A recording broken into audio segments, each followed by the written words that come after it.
Hi everyone, welcome back to this My Story Kingdom YouTube channel, and this is our story number 49 and the name of the story is The Monkey and the Crocodile. एक बंदर और एक मगरमच्छ. सो ये हमारी पंचतंत्र की story है. तो रीड करते हैं और इम्प्रूव करते हैं अपनी इंग्लिश ग्रामर एंड वोकेबलरी को. और वीडियो पसंद आए कमेंट करके जरूर बताइएगा, और मेरी प्रीवियस सभी वीडियोस भी वॉच करना. आपकी इंग्लिश को इम्प्रूव करने में मेरी सारी वीडियोस आपकी बहुत हेल्प करेंगी. तो शुरू करते हैं आज की story. So story goes like this. Once upon a time, एक समय की बात है. देयर वॉज अ मंकी, एक बंदर था. हु लिव्ड, जो रहता था. ऑन अ जामुन ट्री, जामुन के पेड़ पर. जामुन को हम इंग्लिश में बोलते हैं ब्लैकबेरी. तो जामुन के पेड़ पे रहता था. बिसाइड अ रिवर, एक नदी के बगल में. बिसाइड हमारी प्रेपोजिशन है जिसका मतलब होता है बगल में, या फिर आप यहाँ पे पास में, ये सेंस भी निकाल सकते हो, बट इसका हिंदी होता है बगल में. यहाँ पर अ मंकी का हमने यूज़ किया. अ कब यूज़ करते हैं? जब हम किसी चीज़ की पहली बार बात करते हैं. ऐसे ही अ जामुन ट्री हमने पहली बार बात की, अ लगाया. नदी की पहली बार बात की, अ का यूज़ किया. और इसमें टेंस अगर आप देखो, ये हमारा देर का चैप्टर है. जैसे हम बोलते हैं एक राजा था, देयर वॉज अ किंग. एक लड़का था, देयर वॉज अ बॉय. एक लड़का है, देयर इज़ अ बॉय. पानी है, देयर इज़ वाटर. बोतल है, देयर इज़ अ बॉटल. एक डाउट है, देयर इज़ अ डाउट. उसी तरह से देयर वॉज अ मंकी, एक बंदर था. ये हमारा पास्ट हो गया. Then who is a relative pronoun providing additional information about monkey. So who is also acting as a subject and lived is a second form of the verb. It's past indefinite tense. तो एक समय की बात है, एक बंदर था जो जामुन के पेड़ पे नदी के बगल में रहता था. ही वॉज हैप्पी, वह खुश था.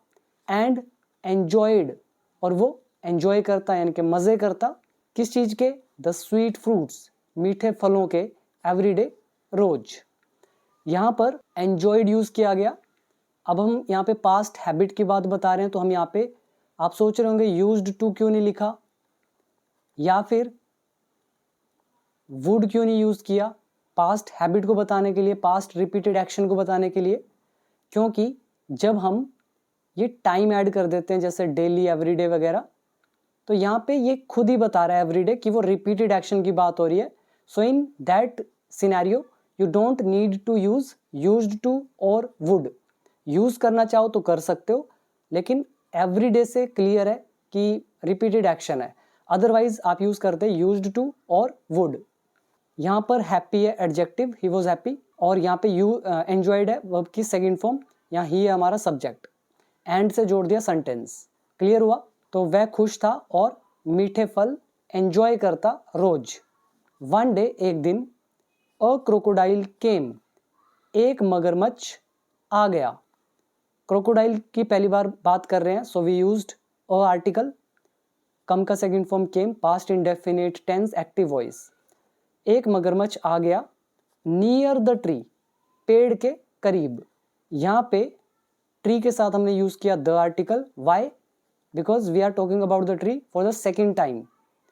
पहली बार ऊपर बात की जामुन पेड़ की, अब हम द का यूज कर रहे हैं, तो अ का कर दिया द.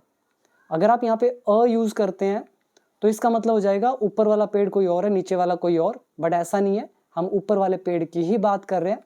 सो हमने लिख दिया द. आगे लिखा है ही लुक्ड टायर्ड एंड हंग्री. वो थका हुआ और भूखा लग रहा था. अब मैं हिंदी बोल रहा हूँ, लग रहा था. तो आप सोच रहे होंगे ही वॉज लुकिंग होना चाहिए, बट ऐसा नहीं होता. ये हमारा लुक, फील, साउंड, वो वाला चैप्टर जो हमने किया था वर्कबुक पार्ट 3 के अंदर. मैंने आपको कहा था ये हमेशा बनता है इंडेफिनिट टेंस के अंदर, चाहे प्रेजेंट हो चाहे पास्ट हो. नॉर्मल इंग्लिश में हम लोग बोल देते हैं ही वॉज लुकिंग, बट वो एक्यूरेट नहीं है ग्रामर के according. So you have to use he looked tired and hungry. वो थका हुआ और भूखा लग रहा था. Here tired is an adjective, hungry is an adjective. Hungry is भूखा, टायर्ड इज थका हुआ. टेंस अगर देखोगे, ही सब्जेक्ट है, लुक्ड वर्ब की सेकंड फॉर्म. नेक्स्ट है the kind monkey. Kind adjective है, मंकी नाउन है. अब मंकी की दोबारा से बात हो रही है तो हमने यूज कर दिया द आर्टिकल.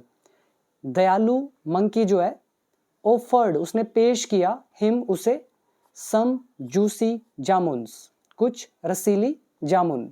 ऑफर्ड यहाँ पे सब्जेक्ट का काम करेगा, ये सारा सब्जेक्ट है, सॉरी ऑफर्ड ये वर्ब का काम करेगा। तो ये जो दयालु ये वर्ड आप याद करेंगे, काइंड इज दयालु। तो इस दयालु मंकी ने उसे कुछ जामुन, कुछ कैसी जामुन थी, जूसी जामुन या सकलेंट जामुन, तो वो पेश की, ऑफर की। The crocodile enjoyed the fruits, crocodile ने फ्रूट्स को एंजॉय किया। एंड थैंक्ड, और धन्यवाद दिया किसको, मंकी को। टेंस है ये, enjoyed second form, thanked second form, and sentence को जोड़ रहा है, कनेक्टर कंजंक्शन बोल सकते हो। So past indefinite tense. Soon, जल्द, दे बिकेम गुड फ्रेंड्स, वे अच्छे दोस्त बन गए। The crocodile started visiting the monkey everyday, मगरमच्छ ने शुरू कर दिया विजिट करना। विजिट क्या होता है, किसी से मिलने जाना या कुछ देखने जाना। जैसे विजिट द ताजमहल, ताजमहल देखने जाना। और किसी व्यक्ति के यहाँ पे आप विजिट कर रहे हैं, यानी कि आप उससे मिलने जा रहे हैं। तो क्रोकोडाइल ने शुरू कर दिया बंदर से मिलना एवरीडे, रोज। एंड और दे वुड चैट, और वे चैट करते। यहाँ पे आप देखो वुड का यूज हुआ, ये बता रहा है हमें पास्ट रिपीटेड एक्शन या past habit. You can also use used to. So वे चैट करते, एंड ईट, और खाते, जामुन्स टुगेदर, एक साथ। तो क्रोकोडाइल ने मंकी से मिलना शुरू कर दिया रोज, और वे बातें करते और खाते जामुन एक साथ। यहाँ पे वर्ड मीनिंग आप याद करेंगे। विजिट इज मिलने जाना, देखने जाना। देन टुगेदर इज एक साथ। थैंक इज धन्यवाद करना। एंजॉय इज मजे करना। ऑफर इज पेश करना। ऊपर हमारे कुछ वर्ड आए थे जैसे बिसाइड, बगल में, ब्लैकबेरी, जामुन, और टायर्ड, थका हुआ, हंग्री, भूखा, काइंड, दयालु। सून हिंदी बोलते हैं इसकी जल्द। इसके अंदर बस यही वर्ड है, आगे देखते हैं फिर क्या हुआ। वन डे, एक दिन, the crocodile took some jamuns home. यहाँ पे हमने यूज किया टेक समथिंग होम, मतलब घर ले जाना। टेक का सेकंड फॉर्म हो गया टुक। तो क्रोकोडाइल ले गया कुछ जामुन अपने घर। फॉर हिज वाइफ, अपनी पत्नी के लिए। शी एट देम, वह उन्हें खा गई। शी सब्जेक्ट है, ईट का सेकंड फॉर्म एट, तो वह खा गई उन्हें। एंड लाइक्ड देम, और वो उसे पसंद आए। बट लेकिन, she became jealous of the monkey, लेकिन उसे बंदर से ईर्ष्या हो गई। जेलस मतलब होता है ईर्ष्या, नफरत, जलन। और बिकम जेलस मतलब जलन हो जाना, तो उसे बंदर से जलन हो गई। She said to her husband, उसने अपने पति से कहा। अब उसके एग्जैक्ट वर्ड थे ये। So direct narration. If the monkey Yeats, अगर बंदर खाता है, सच स्वीट फ्रूट्स, ऐसे मीठे फल, एवरीडे, रोज। अगर बंदर रोज ऐसे मीठे फल खाता है तो his heart must be very sweet, उसका दिल बहुत मीठा होगा। यहाँ पर हमने वुड का कर दिया मस्ट। वुड बताता है प्रेजेंट को, present possibility. Like his heart would be very sweet, उसका दिल बहुत मीठा होगा। अगर हम स्ट्रॉन्ग पॉसिबिलिटी की बात करते हैं, we can replace would with must. तो मस्ट बताता है जरूर, ठीक है। तो उसका हृदय कैसा होगा, मीठा होगा। I want to eat his heart, मैं उसका दिल खाना चाहती हूँ। तो ये उसने कहा उसकी पत्नी ने। ये हमारा वॉन्ट टू का लेसन है। वॉन्ट टू प्लस वर्ब की फर्स्ट फॉर्म, चाहता है, चाहते, चाहते हैं। अब इसमें पहले वर्ड मीनिंग देखो। पहला है टेक समथिंग होम, अपने घर ले जाना। दूसरा ईट, खाना, second form ate. Jealous of, किसी से नफरत होना। अब यहाँ पे रूल अगर आप देखो तो ये सब्जेक्ट है, टुक सेकंड फॉर्म में पास्ट इंडेफिनिट टेंस। ऐसे ही she ate past indefinite. She became jealous past indefinite. She said to again past indefinite, say का हमारा सेकंड फॉर्म सैड। फिर ये जो डबल इन्वर्टेड कॉमाज में if the monkey eats such sweet fruits, तो ये हमारा कॉम्बिनेशन का लेसन हो गया। और मंकी यहाँ सब्जेक्ट है, ईट यहाँ वर्ब की फर्स्ट फॉर्म हमने लगा दिया एस, और ये हमारा पॉसिबिलिटी का लेसन। नेक्स्ट है the crocodile was shocked. Crocodile shocked हो गया, मतलब चौंक गया। यहाँ पर आप वॉज की जगह गॉट भी लगा सकते हैं। यहाँ पे शॉक्ड काम करेगा एक एडजेक्टिव का, द क्रोकोडाइल गॉट शॉक्ड, वो चौंक गया। अगर ये शॉक्ड मतलब ये जो गॉट है ये हमने वॉज की जगह पे लिखा है, ये बात याद रखना। तो ऐसा भी हम ट्रांसलेशन करते हैं, मैंने आपको सिखाया हुआ है। तो मगरमच्छ चौंक गया, बट लेकिन ही लव्ड हिज वाइफ, लेकिन वो अपनी पत्नी से बड़ा प्रेम करता था। And did not want to upset her, और उसे नाराज नहीं करना चाहता था। यहाँ पर ही लव्ड, उसे बहुत पसंद था, वो बहुत प्रेम करता था। ये हमारा लव लाइक हेट का चैप्टर। फिर डिड नॉट वॉन्ट टू, तो ये हमारा वॉन्ट टू का चैप्टर है पास्ट में। अपसेट मतलब होता है नाराज करना, जो कि एक वर्ब। सो इसीलिए ही इनवाइटेड, उसने आमंत्रित किया, द मंकी, बंदर को, टू हिज होम, अपने घर पर, फॉर लंच, लंच के लिए। द मंकी अग्रीड, मंकी मान गया या वह सहमत हो गया। अग्री सेकेंड फॉर्म, मतलब सहमत होना, मान जाना, तो वो मान गया। एंड क्लाइम्ड, और वो चढ़ गया, ऑन द क्रोकोडाइल्स बैक, मगरमच्छ की पीठ पर, टू क्रॉस द रिवर, नदी को क्रॉस करने के लिए। यहाँ तक उम्मीद करता हूँ अच्छे से समझ में आया। मुश्किल स्टोरी नहीं है, ईजी है। तो यहाँ पे वर्ड याद करेंगे, गेट शॉक्ड चौंक जाना, अपसेट नाराज करना, इनवाइट आमंत्रित करना, अग्री सहमत होना, क्लाइम चढ़ना, क्रॉस करना इज पार करना। फिर क्या होता है उसके बाद, in the middle of the river, नदी के बीच में। यहाँ पे ये जो है इन द मिडल ऑफ, यहाँ पे ऑफ लगा हुआ है प्रेपोजिशन, इन लगी हुई है प्रेपोजिशन, तो ये हमारा हो गया एक प्रेपोजिशनल फ्रेज के बीच में। सो नदी के बीच में, द क्रोकोडाइल सैड, क्रोकोडाइल ने कहा। अब उसके एग्जैक्ट वर्ड थे, आई एम सॉरी, मुझे माफ़ करो, माई फ्रेंड, मेरे दोस्त, माई वाइफ वॉन्ट्स, मेरी पत्नी चाहती है, टू ईट खाना, योर हार्ट, तुम्हारे दिल को, सो इसीलिए, I am taking you to her, इसलिए मैं तुम्हें उसके पास ले जा रहा हूँ। यहाँ पे हमारा लेसन यूज हुआ वॉन्ट टू का। माई वाइफ सब्जेक्ट है, सिंगल है, इसीलिए यहाँ पे लिख दिया हमने एस, सो प्रेजेंट इंडेफिनिट का रूल हुआ। और ये द क्रोकोडाइल सब्जेक्ट है, सैड वर्ब की सेकंड फॉर्म। और I am taking you present continuous tense. जब हम किसी को किसी के पास ले जाते हैं तो हम यूज करते हैं टू का, टेक समवन टू समवन, किसी को किसी के पास ले जाना। Then what happened, the clever monkey, ये जो चतुर बंदर है, क्लेवर मतलब होता है चतुर, वॉज सरप्राइज्ड, ये जो चतुर बंदर है वो सरप्राइज्ड हो गया, वो आश्चर्यचकित हो गया। यहाँ पर भी आप वॉज की जगह लगा सकते हैं गॉट, तो वो आश्चर्यचकित हो गया। बट लेकिन स्टेड काम, लेकिन वो शांत रहा। ही सैड, उसने कहा, अब ये उसके एग्जैक्ट वर्ड थे, oh you should have told me earlier, कि तुम्हें तो मुझे पहले बता देना चाहिए था। यहाँ पर यू हमारा सब्जेक्ट है, शुड हैव लगा हुआ है, फिर वर्ब की थर्ड फॉर्म है। शुड हैव का हिंदी हो गया हमारा चाहिए था। So you should have told, तुम्हें बता देना चाहिए था, मी मुझे, अर्लियर पहले। I left my heart on the tree, मैंने तो अपना दिल पेड़ पर छोड़ दिया। लीव मतलब होता है छोड़ना या निकलना, और लीव का सेकंड फॉर्म होता है left. I left my heart, मैंने अपना दिल छोड़ दिया ऑन द ट्री, पेड़ पर। Let's go back and get it, चलो वापस चलते हैं और इसको लेकर आते हैं। ये हमारा लेट्स का चैप्टर है, लेट के बाद आ गई वर्ब की फर्स्ट फॉर्म। फिर क्या हुआ इसमें, the crocodile believed him, crocodile ने उस पर विश्वास कर लिया।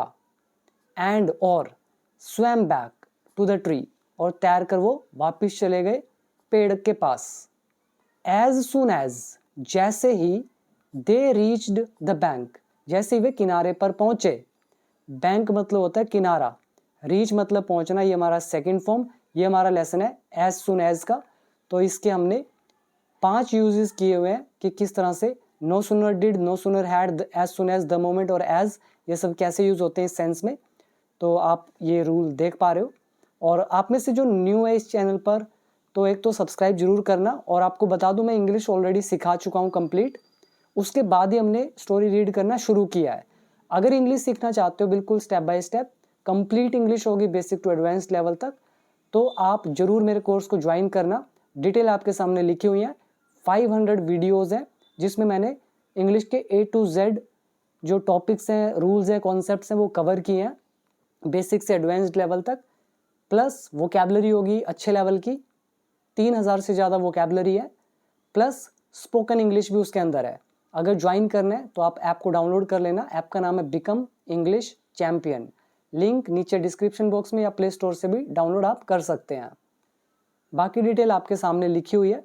तो अभी वापस आते हैं, यहाँ पे लिखा है एज सुन एज, जैसे ही दे रीच्ड द बैंक, वे किनारे पे पहुंचे, the monkey quickly jumped back to the tree, जो बंदर है वो जल्दी से कूद के वापस चला गया पेड़ पर। एंड सैड, और कहा, अब उसके एग्जैक्ट वर्ड थे बंदर के, you are not a true friend, तुम एक सच्चे दोस्त नहीं हो। यहाँ पे फ्रेंड हमारा काम करेगा एक नाउन का। फ्रेंड के बारे में ये जो वर्ड है ट्रू, ये बता रहा है कि भी कैसा दोस्त था, अच्छा बुरा, कैसा था, तो हमने बोल दिया अच्छा था, सच्चा, ट्रू। तो ये ट्रू बता रहा है एक एडजेक्टिव। फिर ये अ लगा हुआ है, जब भी नाउन के साथ एडजेक्टिव लगाओ तो हमें आर्टिकल लगाना पड़ता है, और ये हमारा लेसन है नाउन एडजेक्टिव का। तुम एक सच्चे दोस्त नहीं हो, गो अवे, चले जाओ, एंड नेवर कम बैक, और कभी वापस मत आना। यहाँ पे जो लिखा है गो अवे, ये हमारा इंपेरेटिव सेंटेंस स्टार्ट हो रहा है वर्ब की फर्स्ट फॉर्म से, और एंड के बाद भी ये हमारा वर्ब से स्टार्ट हो रहा है, ये भी इंपेरेटिव सेंटेंस है। तो चले जाओ और कभी भी वापस मत आना। द क्रोकोडाइल फेल्ट अशेम्ड, मगरमच्छ को शर्मिंदगी महसूस हुई। यहाँ पे हमारी एक अच्छी वर्ब आ रही है, इसको आप याद करेंगे। फील अशेम्ड, शर्मिंदगी महसूस होना। आप यहाँ पे फेल्ट एम्बेरेस्ड भी लगा सकते थे, तो फील का सेकंड फॉर्म फेल्ट, अशेम्ड यहाँ पे काम करेगा एडजेक्टिव का, फेल्ट है यहाँ पे वर्ब, और ये होगी हमारी crocodile subject. So past indefinite tense. तो क्रोकोडाइल को बहुत शर्म आई, एंड स्वैम अवे, और वो चला गया। तो तैर कर गया इसलिए लिखा है स्वैम अवे। अवे अगर उड़ के जाता तो लिखते फ्लाई अवे, दौड़ के जाता तो लिखते रन अवे, और पैदल चल के जाता तो लिखते walk away. So what is the moral of the story? Always stay calm, हमेशा शांत रहें। यहाँ पे स्टे काम वर्ब की फर्स्ट फॉर्म है, वर्ब के साथ हम लगाते हैं एक एडवर्ब ऑलवेज, तो ये हमारा इंपेरेटिव सेंटेंस हुआ। तो हमेशा शांत रहें, इन डेंजर, खतरे में, एंड और यूज योर विजडम, और अपनी बुद्धिमता, अपने ज्ञान का इस्तेमाल करें। यूज यहाँ पे वर्ब की फर्स्ट फॉर्म है, अगेन इंपेरेटिव सेंटेंस। तो हमेशा शांत रहें खतरे में, और यूज करें अपनी विजडम का, अपने ज्ञान का, अपनी बुद्धिमता का, to find a way out, उससे बाहर निकलने का।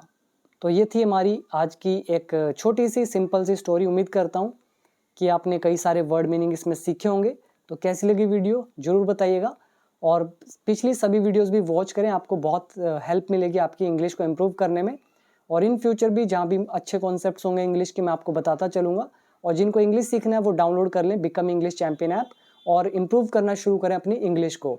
जब आपके रूल्स अच्छे से आ जाएंगे आपको, उसके बाद ही आप न्यूज़पेपर एंड स्टोरी रीडिंग शुरू करें, आपको बहुत ज़्यादा बेनिफिट होगा। अगर आप बिना सीखे पढ़ेंगे तो आपको थोड़ी बहुत चीज़ें समझ में आएंगी, लेकिन आप कभी भी स्पीकिंग नहीं कर पाएंगे अच्छे से, मीनिंग नहीं निकाल पाएंगे। सो लर्निंग के अंदर पोटेंशियल होता है, तो पहले सीखें, उसके बाद आपको जो करना है आप कर सकते हैं। तो अभी दीजिए इजाज़त, थैंक यू सो मच, मिलते हैं एक और इंटरेस्टिंग स्टोरी के साथ।